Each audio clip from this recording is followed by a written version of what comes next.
Assalamualaikum warahmatullahi wabarakatuh. Selamat siang dan salam sehat untuk kita semua. Hai teman pemilih, selamat datang kembali di podcast KPU Kota Balikpapan, tempat ngobrol santai seputar dunia kepemiluan.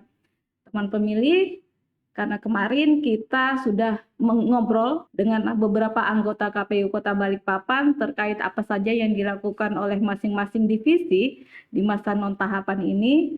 Kali ini saya menghadirkan anggota KPU Kota Balikpapan Divisi Hukum dan Pengawasan, yaitu Bapak Muhammad Rizal Sarjana Hukum. Kita akan mengulik apa aja sih kegiatan Divisi Hukum dan Pengawasan di masa non-tahapan. Teman pemilih, untuk tema kita kali ini yaitu saat pemilu istirahat, apa sih yang dilakukan Divisi Hukum dan Pengawasan? Sudah hadir bersama saya, Divisi Hukum dan Pengawasan KPU Kota Balikpapan, Bapak Muhammad Rizal Sarjana Hukum. Ya, halo, Assalamualaikum warahmatullahi wabarakatuh. Semoga kita selalu dalam berkah Tuhan dimanapun kita berada, Mbak Nani.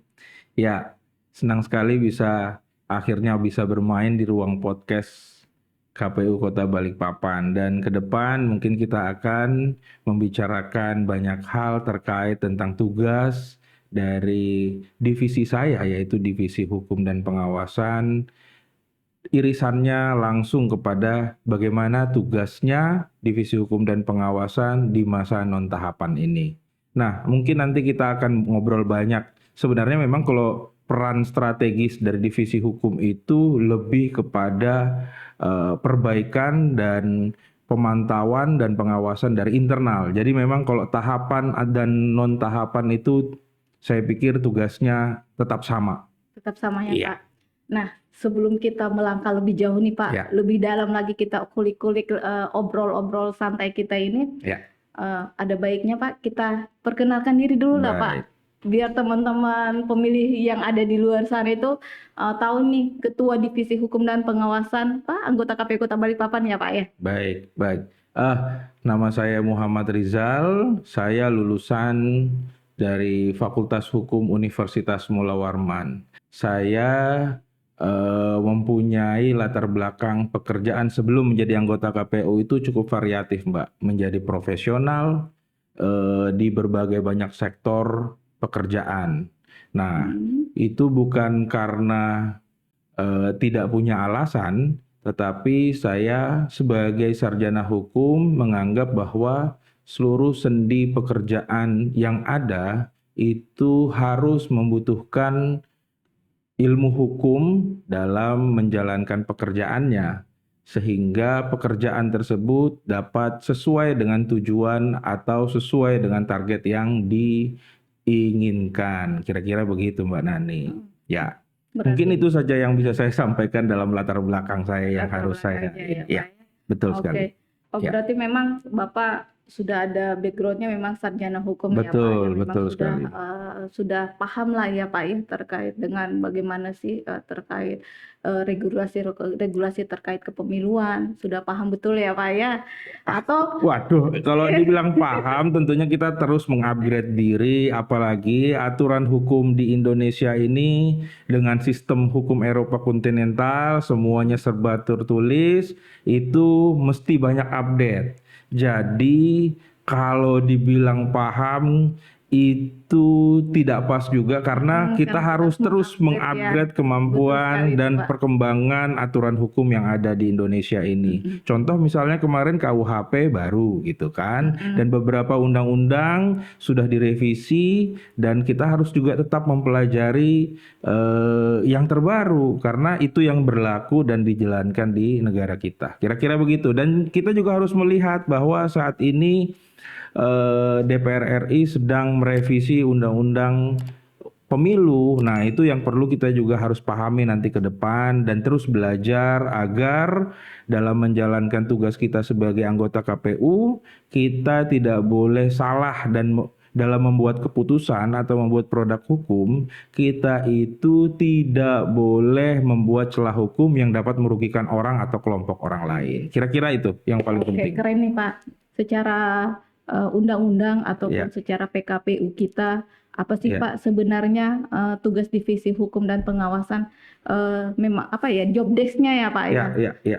Baik itu pada saat pemilu atau pilkada ataupun di luar dari tahapan pemilu dan pilkada. Iya, begini Mbak Nani.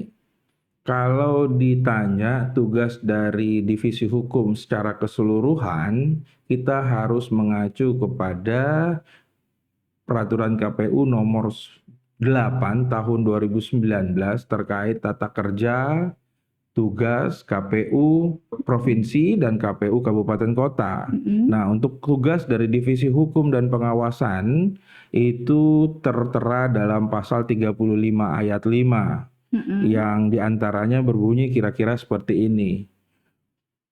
Mengkoordinasikan, mengawasi, menyelenggarakan, melakukan pemantauan, evaluasi, dan proyeksi. Untuk apa? Untuk pertama, satu, misalnya terkait tentang penyusunan atau perancangan keputusan KPU di tataran kabupaten kota. Dalam hal ini berarti KPU Kota Balikpapan ya. Nah, dalam tugas ini kita juga harus mengacu kembali kepada PKPU yang lain, yaitu tentang perancangan peraturan keputusan di lingkungan KPU pada khususnya, yaitu di PKPU 1 tahun 2022 dengan pedoman teknisnya itu di keputusan KPU nomor 197 tahun 2022. Itu dari nanti pengusul itu biasanya dari unit kerja atau biasanya subak, lalu kemudian dilakukan perumusan, legal drafting hingga pada saatnya nanti akhirnya itu ditetapkan sebagai keputusan di rapat pleno. Nah, kira-kira seperti itu. Kemudian selain daripada itu, Mbak Nani, kita juga mempunyai tugas untuk melakukan telaah dan advokasi hukum.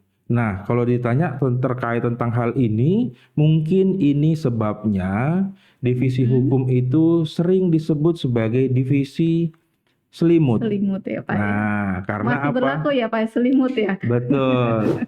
Yaitu sering sekali diungkapkan untuk teman-teman ketika dalam kencang-kencangnya kita bekerja dalam tahapan divisi selimut seperti apa? Kira-kira seperti itu. Karena memang dalam tugasnya telaah yang dimaksud ini adalah kita harus bisa terus memberikan telaah hukum kepada KPU Kota Balikpapan dalam proses preventif. Sehingga yang saya sebutkan tadi bahwa produk hukum, kebijakan, keputusan yang dikeluarkan oleh KPU Kota Balikpapan itu tidak mempunyai celah hukum dan dapat mempunyai potensi merugikan orang lain. Namun ketika itu memang kejadian, ada sekelompok atau subjek hukum secara perorangan yang merasa dirugikan atas keputusan atau kebijakan kita, dia punya kanal yang memang mempunyai hak untuk mempermasalahkan itu, mensengketakan itu.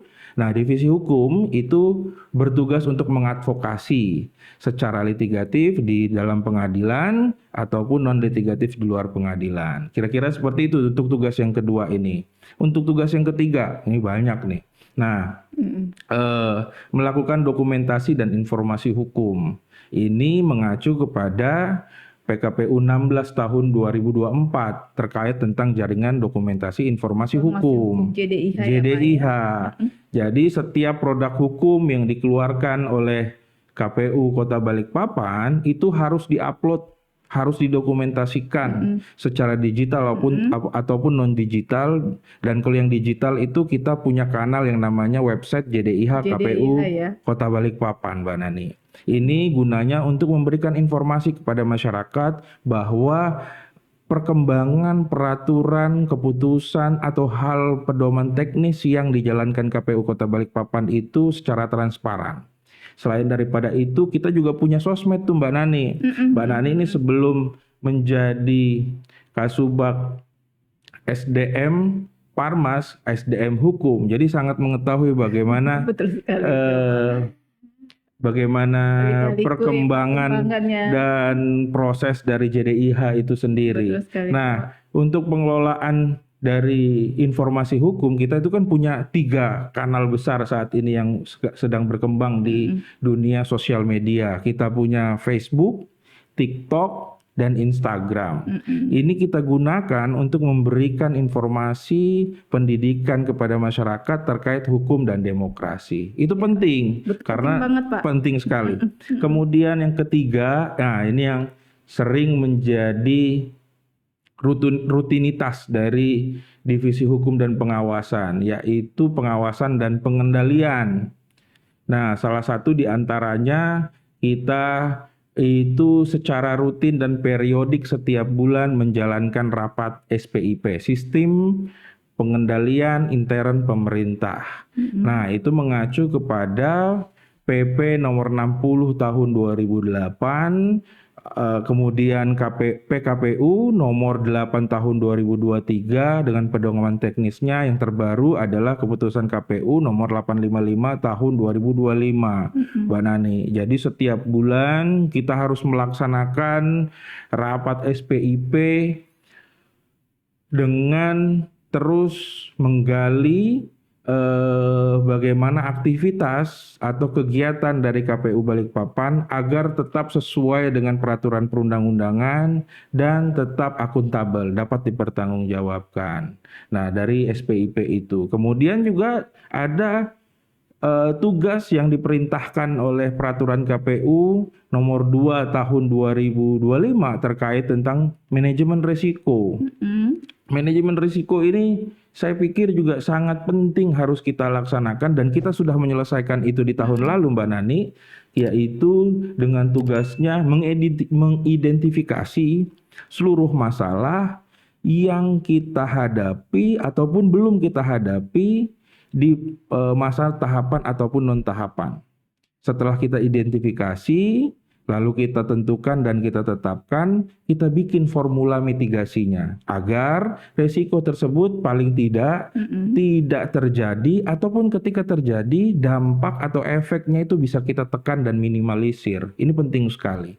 Nah, di luar daripada itu menjadi sosialisasi bagi kita juga, itu ada keputusan KPU 915 tentang whistleblowing system, di mana seluruh keluarga besar sekretariat KPU dimanapun dia berada yang di ruang lingkup Indonesia itu bisa mengadukan pelanggaran terhadap kegiatan KPU atau atasan, rekan kerja ketika ada pelanggaran misalnya terkait tentang kode etik, perilaku atau SOP gitu Mbak Nani.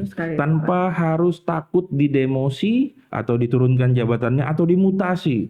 Jadi ini keputusan yang sangat baik yang dari Divisi Hukum dan Pengawasan sendiri itu sangat menyambut baik hal ini karena dalam proses ini kita mampu memberikan perlindungan kepada siapapun yang ingin menegakkan pengawasan dan pengendalian dalam menjalankan tugas-tugasnya. Nah, selain itu juga ada SP4AN lapor.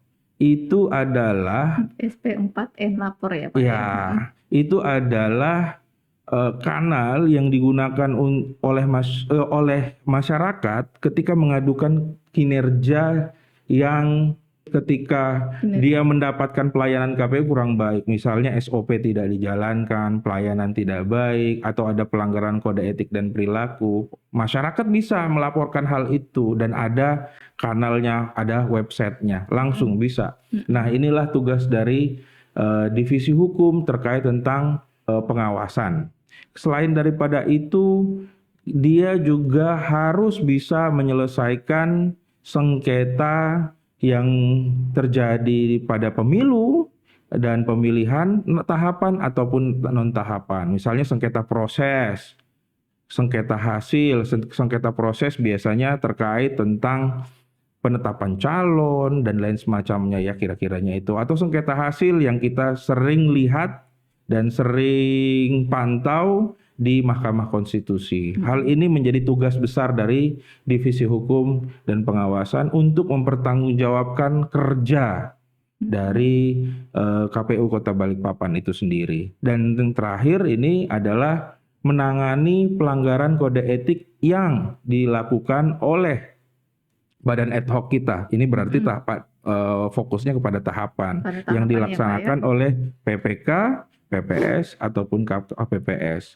Nah, ini mengacu kepada peraturan bersama DKPP nomor 2 tahun 2017. Di sana termuat cukup detail terkait tentang kode etik dan perilaku penyelenggara pemilu. Kira-kira begitu Mbak Nani untuk tugasnya. Semuanya itu termaktum dalam aturan yang berlaku di PKPU 8 tahun 2019. Oke Pak, berarti cukup banyak juga ya Pak ya, memang tugas-tugas dari tugas dari Divisi Hukum dan Pengawasan, dan memang perlu adanya pengawasan internal dari Divisi Hukum dan Pengawasan ini dalam setiap proses, baik itu di dalam pemilu ataupun pilkada ataupun di luar dari pemilu dan pemilihan ya Pak ya. Kita tidak bisa menutup mata bahwa kita memang harus bekerja di jalur yang memang seharusnya, tidak keluar dari jalur yang ada. Saya pengen tahu aja pada saat kita kembali lagi nih ke Pilkada 2024 kemarin.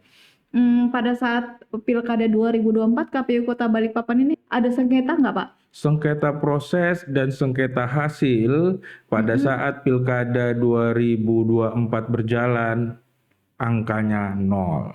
Artinya kita sebagai lembaga yang menyelenggarakan pilkada itu sudah bertugas dengan baik dan hasilnya dapat diterima oleh masyarakat Kota Balikpapan.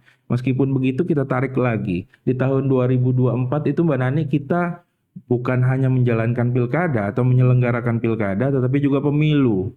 Meskipun kita mendapat putusan MK yang harus menghitung 25 kotak dari 147 kotak di wilayah Kalimantan Timur dalam sengketa hasil dari pemilihan DPR RI, tapi perlu kita pahami bersama bahwa hasilnya dari penghitungan surat suara ulang yang dijalankan itu berjalan dengan baik dan kita mampu mempertanggungjawabkan kerja kita sebagai penyelenggara pemilu. Kira-kira itu Mbak Nana, dan itu suatu sesuai ya Pak. Iya, dan itu suatu prestasi yang bisa kita lakukan dan kita harus kabarkan kepada masyarakat bahwa kita bertanggung jawab atas apa yang kita keluarkan sebagai sebuah keputusan, dan ketika itu dapat dilakukan penghitungan lagi atau ada putusan pengadilan yang mengakibatkan kita harus melakukan hal tersebut, kita mampu bertanggungjawabkan dan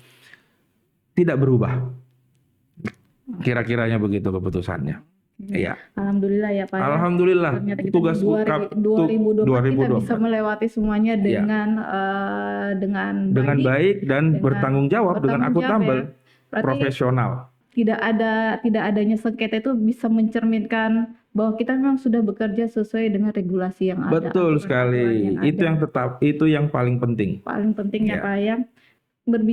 Masih berbicara terkait dengan Pilkada 2024 kemarin itu, kira-kira apa sih evaluasi yang bisa Bapak berikan, yang Bapak bisa kasih masukan untuk Pilkada selanjutnya nantinya dari Pilkada 2024 kemarin? Sebenarnya kalau perintilan kecil-kecil kita bisa lihat di sana sini banyak yang perlu kita tingkatkan. Sebenarnya bukan diperbaiki, karena saya yakin dengan tidak adanya sengketa pada saat Pilkada dan kita bisa mempertanggungjawabkan hasil keputusan kita atau hasil penghitungan kita pada saat pemilu DPR RI, itu permasalahan dan hasil evaluasinya hanya perlu kita tingkatkan. Misalnya seperti ini, dari banyak itu saya ingin berbicara tiga hal dari banyaknya hal itu.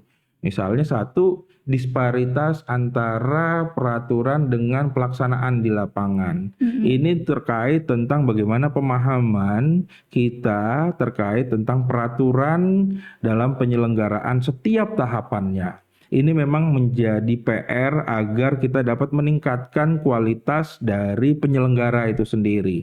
Apalagi kita dalam pemilu dan pilkada itu bekerja sama dengan badan ad hoc, PPK, PPS, dan KPPS, di mana kita harus bisa memberikan pemahaman, pengertian, aturan yang berlaku, update peraturan yang berlaku kepada setiap masyarakat agar hal-hal yang kecil kadang-kadang itu perbuatannya sederhana, tetapi efeknya itu luar biasa, Mbak Nani. Betul sekali itu, Pak. Kadang-kadang KPPS hanya melakukan hal yang kecil yang dianggap biasa aja, tetapi bisa berefek kepada pemungutan suara ulang misalnya. Hal ini yang harus kita tingkatkan agar potensi dari resiko hal-hal yang tersebut yang saya sampaikan itu tidak terjadi. Pertama, yang kedua adalah kualitas SDM. Kita perlu meningkatkan kualitas SDM kita dalam pengelolaan keuangan, dalam pengelolaan operasional, termasuk dalam menjalankan penyelenggaraan pemilu. Ini perlu kita tingkatkan agar apa? Kadang-kadang ketika kita sudah mempunyai kualitas SDM yang baik, maka hal yang menurut orang lain itu berat, kita mampu ukur dan berjalan dengan baik, dengan mudah, santai aja bahasanya begitu. Itu salah satu ketika kita mempunyai SDM yang baik. Dan yang ketiga, memang selalu ada potensi sengketa tahapan dan non tahapan. Oleh karena itu kita harus tetap meningkatkan kedisiplinan kita dalam membaca, menelaah peraturan perundang-undangan, Mbak Nani, sehingga ruang atau celah hukum untuk sengketa kita pada tahapan dan non tahapan itu kecil sekali. Itu yang paling penting yang harus kita berikan garis tebal dan garis bawah, itu underline dan bold gitu ya. Itu yang paling penting sebenarnya untuk kita evaluasi bersama. Kira-kira itu, Mbak Nani. Oke, berarti itu ya Pak ya, Ya. evaluasi Bapak terkait dengan Pilkada Betul. 2024 kemarin. Ya. Baik, kita tinggalkan dulu nih Pilkada 2024 kemarin. Ini kan tadi Bapak sempat menyebutkan ya Pak ya, terkait dengan tugas dari Divisi Hukum dan Pengawasan sebagai selimut, baik itu di luar, baik itu di dalam KPU Kota Balikpapan. Saya biasa mendengar terkait dengan pengawasan internal, oleh Divisi Hukum dan Pengawasan, khususnya kalau untuk di KPU Kota Balikpapan. Setahu saya pengawasan internal ini berupa dengan kita melakukan SPIP itu ya Pak ya. Salah satunya adalah kita harus secara periodik tiap bulan melaksanakan rapat SPIP. Nah, itu dia. Saya pengen tahu dan mungkin bisa memberikan informasi ke teman-teman pemilih yang ada di luar. Apa sih sebenarnya SPIP ini? Kenapa sih harus diselenggara SPIP ini, Pak? Seperti itu. Teman pemilih di Kota Balikpapan yang tentunya kita menjadikan podcast ini sebagai bentuk perkenalan atau memperkenalkan informasi yang ada di dalam internal KPU Kota Balikpapan. Dan salah satu yang menjadi program atau kegiatan unggulan dalam proses pengawasan internal adalah rapat SPIP yang dilaksanakan setiap awal bulan untuk menilai, melakukan pemantauan atau kontrol dari pimpinan, yaitu anggota dan ketua KPU Kota Balikpapan terhadap kerja KPU Kota Balikpapan pada umumnya. Nah, yang kita harus lihat sebelumnya SPIP itu apa sih gitu kan kira-kiranya. Menurut PP 60 tahun 2008, SPIP itu adalah proses yang dijalankan oleh pimpinan dan seluruh pegawai untuk memastikan seluruh kegiatannya yaitu sesuai dengan tujuan. Itu dulu. Jadi bukan hanya rapat SPIP, walaupun pada nanti konteksnya kita akan membawa semuanya kepada muaranya dari rapat SPIP di tatanan kabupaten kota ya, padahal ini adalah KPU Kota Balikpapan.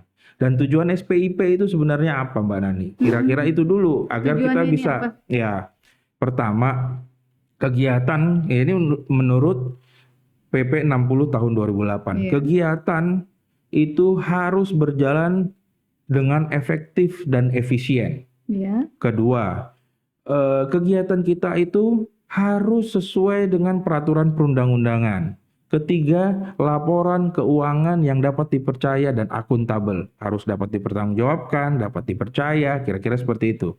Dan keempat, nah ini yang terakhir adalah kita dapat mengelola dan menjaga aset negara. Jadi dari tujuan ini tadi kita bisa menyimpulkan bahwa kegiatan ini adalah kegiatan yang secara integratif gitu ya, saling berhubungan satu dengan yang lain.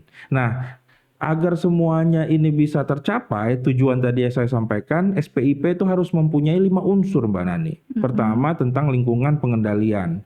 Contohnya misalnya kita harus menerapkan budaya yang berintegritas, mau dari pimpinan dan juga dari seluruh ASN dan aparatur sipil negara kita. Kira-kira begitu. Nah, dari budaya yang baik, pengawasan itu akan berjalan optimal. Kemudian penilaian resiko, kita mampu bisa mengidentifikasi permasalahan apa yang timbul, kemudian bagaimana memitigasinya. Lagi-lagi seperti yang saya sampaikan di depan tadi, kita sudah melaksanakannya untuk identifikasi resiko yang ada di lingkungan KPU Balikpapan sesuai dengan PKPU 2 tahun 2025. Nah, ketika kita sudah mempunyai identifikasi masalah, formula penyelesaiannya, maka proses pengendalian ini tadi dapat berjalan secara sistematis. Nah, kemudian ketiga adalah kegiatan pengawasan atau kegiatan pengendalian, Mbak Nani. Yang dimaksud kegiatan pengendalian ini adalah kegiatan-kegiatan kita dalam menjalankan roda organisasi, roda kelembagaan KPU Kota Balikpapan. Contohnya misalnya tanda tangan harus bertingkat, mulai dari Mbak Nani, sekretaris, sampai KPU, ketua KPU, kira-kira seperti itu. Rapat pleno dijadikan sebagai wadah keputusan tertinggi dalam kelembagaan. Ini merupakan kegiatan rutin. iya, kemudian kegiatan-kegiatan lain, misalnya proses verifikasi dan rekonsiliasi. Ada kegiatan terkait tentang pengendalian itu tadi. Nah, selain itu, kita juga harus melihat unsur yang lain, seperti misalnya informasi dan komunikasi, pelaporan keuangan, pencatatan BMN harus jelas dan up to date dan mutakhir. Jangan sampai laporan di bulan Januari masih diserahkan atau ditayangkan atau disajikan di bulan April misalnya. Ini hal yang tidak dibenarkan dalam menyesuaikan unsur-unsur SPIP. Selain tadi sudah lingkungan, kemudian penilaian, kegiatan, komunikasi, dan yang terakhir ini adalah proses pemantauan. Pemantauan ini masuk di dalam situ, halnya adalah rapat SPIP yang kita laksanakan tiap bulan. Kemudian salah satu lagi misalnya audit berkala yang dilakukan inspektorat, evaluasi dan kemudian tindak lanjut dari hasil evaluasi tersebut. Nah, ini SPIP ini memang suatu kumpulan kegiatan yang harus dilaksanakan secara masif dan menyeluruh antara pimpinan dan seluruh pegawai. Agar apa? Tujuan dari lembaga kita KPU itu dapat tercapai dengan sangat baik. Kira-kira itu Mbak Nani. Ada alat bantu yang sangat efektif. Cukup jelas ya Pak ya, terkait dengan apa sih tujuan dari SPIP itu sendiri. Berbicara SPIP ini kan kita memang banyak bersentuhan dengan anggaran ya Pak. Pengelolaan anggaran di setiap satker. Ini pertanyaan saya selanjutnya nih Pak. Terkait dengan kegiatan KPU Kota Balikpapan, tidak hanya KPU Kota Balikpapan ya Pak ya, KPU kabupaten kota yang lain pun melaksanakan agenda nasional kita yang ada 3 ya Pak, 3 agenda kita itu PDPB, sosialisasi, membangun apa satu yang untuk ini jaringan informasi itu ya Pak ya. Nah, kira-kira dalam 3 agenda ini peran Bapak sebagai divisi hukum dan pengawasan untuk 3 kegiatan agenda kita ini apa sih Pak? Ya, dari tiga tugas yang diperintahkan dan menjadi rules kita di tahun 2026 itu 2 yang kita bisa jangkau, yaitu terkait tentang pemutakhiran data pemilih berkelanjutan dan pendidikan politik kepada masyarakat yang berkelanjutan. Nah, peran dari divisi hukum ini ya seperti yang saya sampaikan tadi, karena dia mempunyai tugas untuk menjadi selimut dari seluruh divisi, maka tugas dari divisi hukum adalah melakukan telaah dari setiap peraturan atau kebijakan yang menjadi produk hukum dari KPU Kota Balikpapan agar satu lagi pokoknya saya harus tekankan tidak ada celah hukum yang berpotensi untuk merugikan orang atau kelompok. Misalnya nih dalam proses pemutakhiran data pemilih berkelanjutan ada masyarakat yang seharusnya masuk dalam daftar pemilih kita tapi tidak dimasukkan. Nah, ini adalah hal yang perlu kita juga awasi. Selain juga Bawaslu juga ikut dalam pengawasan, tetapi memang dari secara internal kita juga harus juga siap menggrab hal tersebut agar tidak menjadi celah hukum. Atau dalam pendidikan politik masyarakat yang berkelanjutan, saya percaya sekali bahwa ketika masyarakat itu melek terhadap hukum dan demokrasi, maka hal tersebut akan melahirkan pemilih-pemilih yang mempunyai integritas tinggi. Kira-kira itu. Oke, baik, memang peran divisi hukum ini dalam setiap ini sangat-sangatlah penting ya Pak ya. Untuk pertanyaan saya yang terakhir ini Pak, mungkin Bapak bisa memberi masukan kepada teman pemilih. Kira-kira menurut Bapak bagaimana sih kiat-kiat atau upaya apa yang bisa dilakukan oleh teman pemilih di luar untuk tetap menjaga demokrasi kita, khususnya di Kota Balikpapan ini? Begini Mbak Nani, saya ingin mengutip pesan dari anggota KPU RI, Ketua Divisi Teknis Penyelenggaraan KPU RI, Pak Hidam Holik. Pak Hidam Holik ya Pak? Iya, dalam satu kesempatan beliau menjelaskan bahwa tahun 2024 itu adalah tahun kedaulatan rakyat, di mana kita atau masyarakat itu memilih seluruh elemen penting bangsa ini, mulai dari presiden secara eksekutif dan legislatif, dari tingkatan nasional sampai tingkatan kabupaten kota, dari presiden kepala daerah di tahun yang sama. Nah, hal tersebut disampaikan menjadi suatu fase demokratik prosedural. Namun setelah itu apa? Fase apa setelah demokratik prosedural tersebut? Pak Idam Holik menjelaskan bahwa setelah itu atau yang kita sering bilang sebagai fase non tahapan itu merupakan fase demokratik substansial. Substansi demokrasi itu pada saat kita selesai menyelenggarakan pesta demokrasi malahan. Apa yang bisa dilakukan oleh masyarakat dalam demokratik substansial ini adalah tetap ikut serta dalam proses penguatan demokrasi atau penyelenggaraan negara. Nah, hal ini kita bisa lihat dari sosmed atau surat kabar, majalah, bahwa masyarakat juga ikut mempunyai peran penting dalam mengkontrol kebijakan-kebijakan yang dikeluarkan oleh pemerintah, atau paling tidak memberikan apresiasi terhadap tugas-tugas negara yang sudah dilaksanakan dan menjadi janji-janji beliau ketika saat fase demokratik prosedural ini.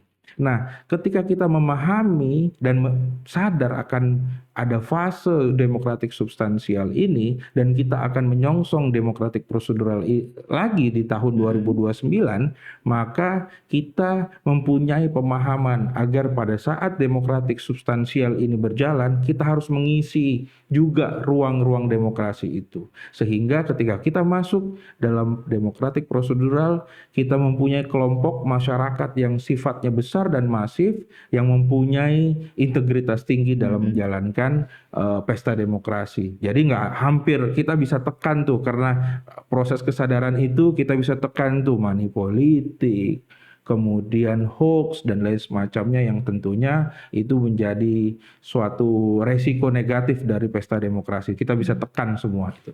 Kira-kira begitu Mbak Nani, kurang lebihnya. Oke Pak, terima kasih atas masukannya buat teman-teman pemilih.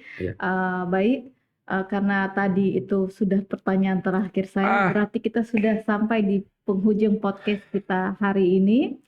Teman pemilih, ternyata di balik istirahatnya tahapan pemilu ada banyak aktivitas yang tetap berjalan, khususnya di bagian divisi hukum dan pengawasan.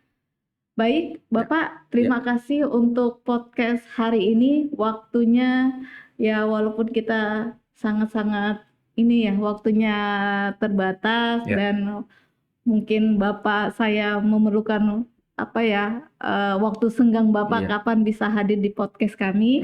Terima kasih. Saya sangat senang sekali lagi saya ucapkan terima kasih banyak dari tim podcast KPU Kota Balikpapan yang sudah meluangkan juga waktunya di Mm-mm. tengah aktivitas-aktivitas kesekretariatan yang juga terus berjalan, mampu mempunyai semangat untuk memberikan informasi kepada masyarakat dan mengundang divisi hukum dan pengawasan. Kira-kira itu.